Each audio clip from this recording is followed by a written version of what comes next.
Along with Hassassin Baram, Imperial Service was the first sectorial army that I began to collect back in N3. As a militarized police force laying down the law of the state empire, they are always doing it looking stylish. And with the new sectorial army pack on the horizon, they're looking better than ever. But what changes are we seeing to the sectorial? What new units are coming, and how are the current units changing? What are we going to be losing? We have now been drip-fed enough information to know what is in the new box and how all the new profiles look, so let's start there.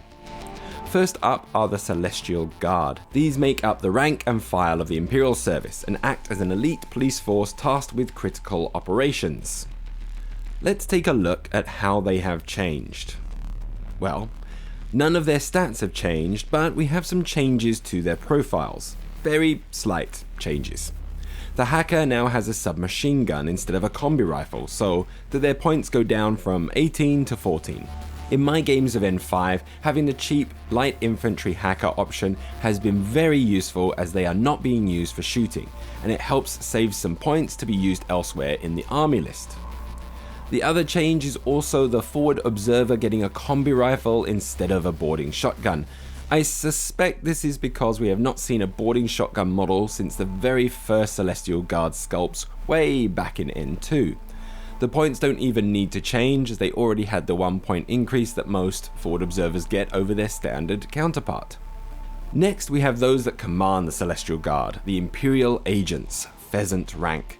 These operatives root out sedition within the state empire and act in both overt and covert operations, maintaining the internal security of Yuqing. There have been no changes to the profile except for one very surprising reduction. The availability has gone from 3 down to 1. This probably is just an error as the vanilla Yuqing have access to pheasants at availability 1, and we may still see some more available in the sectorial. Although I would rarely run more than one myself, as a sectorial it is nice to have the option, especially as now we have a doctor option added as a profile, and with Whip 14 they make for quality hackers and doctors, if a little expensive. Then there's the Crane rank Imperial Agents, who carry the utmost authority and are trusted with some of the most sensitive information and critical missions that the State Empire carry out. They are masters of strategy and diplomacy and will carry out the Emperor's will with impunity. The only changes here are 2 new profiles giving the Crane Agents access to an HMG as a regular Crane soldier or as a lieutenant.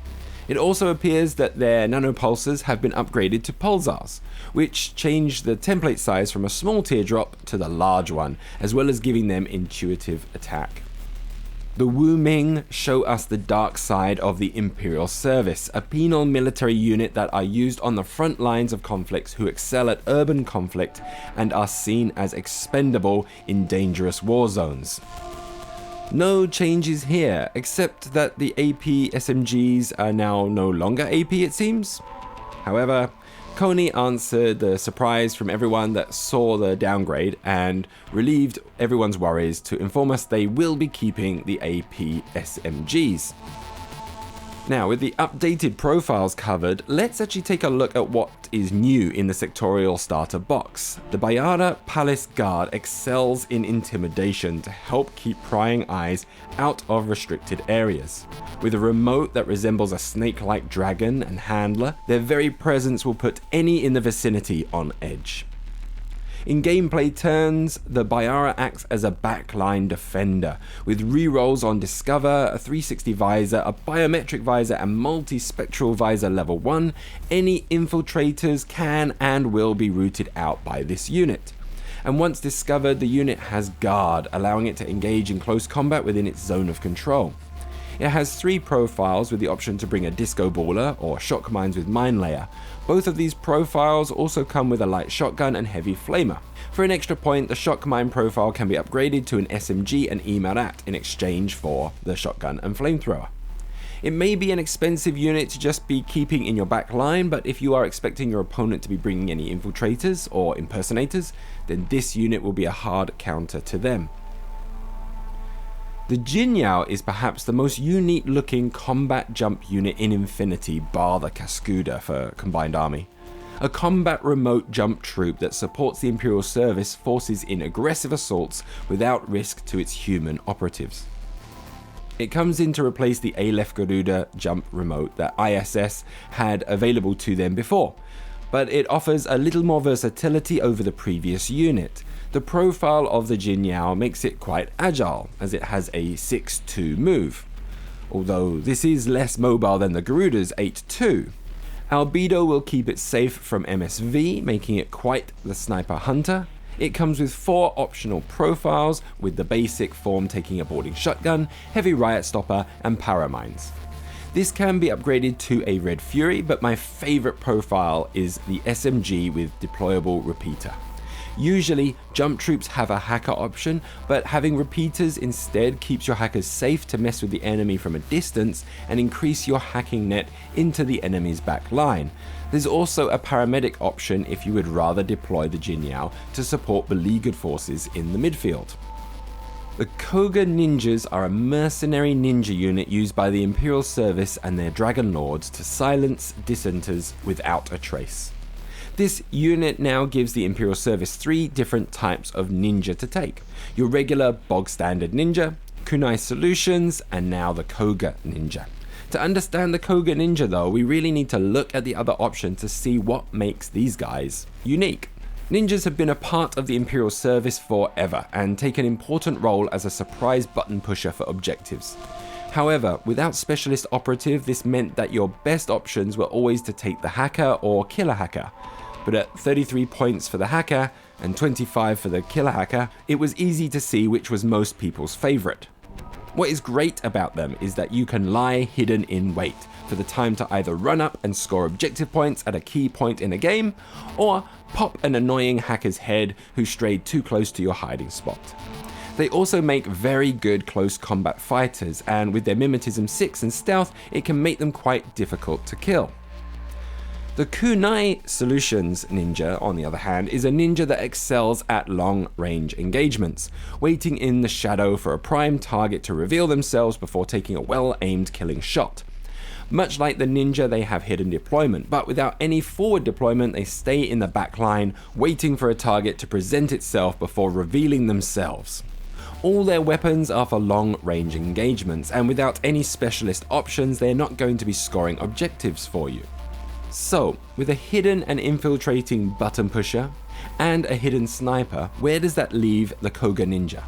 Well, to make a comparison with 40k, if the ninja is a Calidus assassin and a Kunai Solutions ninja a Vindicare assassin, the Koga has to be Infinity's Eversa assassin.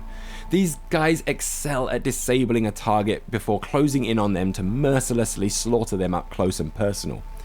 With the EM carbine with a +1 burst, they're very effective at close range at disabling heavy infantry, tags, and remotes, as the EM ammo will isolate and immobilize them, putting their reset at -12.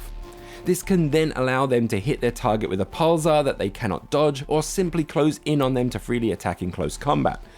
Although best used against opponents susceptible to immobilization, the EM ammo is still good at isolating regular units, which causes havoc to the other player's flexibility.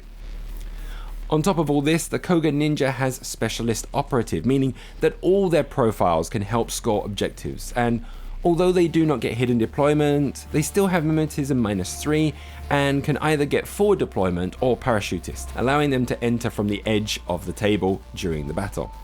As one more little bonus that the other ninjas do not have, they also have decoy, so they can obfuscate their real position from the enemy. When I first saw there were now going to be 3 ninja classes in Imperial Service, I didn't think anything would replace my trusty killer hacker ninja, but seeing this profile now makes me really want to try out the Koga Ninja in its place. Right, well, that's all the models covered in the box set, but what else is new for Imperial Service? Other than what we've seen so far in the Sectorial starter set, there are a number of new units. These consist of the Dragon Lords, which we have a model for but do not know their profiles or what they are bringing to the army yet. The Qiangfeng, Jinwei, and Shenjingying. Once the update to army does drop, we will be able to see where all these units will fit. The surprise loss is the Aleph Sophatect. which brought an engineer and doctor to the army. Now, it seems we will have some dedicated engineers and doctors. We have already seen the Pheasant filling in for the role of doctor, and I expect the Jinyao may fill the engineer role as well. It will be interesting if we will get any other options for these specialists, but I guess this also means I won't be painting my old sofa tech anytime soon. Boo-hoo. As previously mentioned, we are losing the Garuda as well, but we're getting the Jinyao in its place, which to me looks like it's a much more versatile unit to use as a drop troop, so I think that's a happy switch. It also appears that Major Luna has now been made a mayor. Congratulations, Mayor Luna! The Emperor has awarded you the keys to the palace! Fireteams have been changed a little as well, opening up a few more pure options in the Xi'an and Wuming teams. I fully suspect the Jinyao to have engineer options, which will give the heavy infantry units in the Fireteams some much needed support from hackers. The options have not changed much from their current Fireteam options, but with a lot more of the options carrying the same keyword, it will be much easier to form effective Fireteams made up of differing troop types. So, all in all, what do I think of the new Imperial Service army set and its new additions? I think they're bringing some much needed variety to the Imperial Service without taking away what makes the Imperial Service a unique sectorial to play. If anything, I feel what we have seen so far only adds to their flavour of a rather scary and imposing military police force that roots out sedition from within and deals with threats from without. But what do you think? Is this revival of the Imperial Service getting you excited to play them? If you enjoyed the video, I do appreciate a like, a comment, and if you want to see more, please hit the subscribe button. So, until next time, may you walk in the Emperor's light.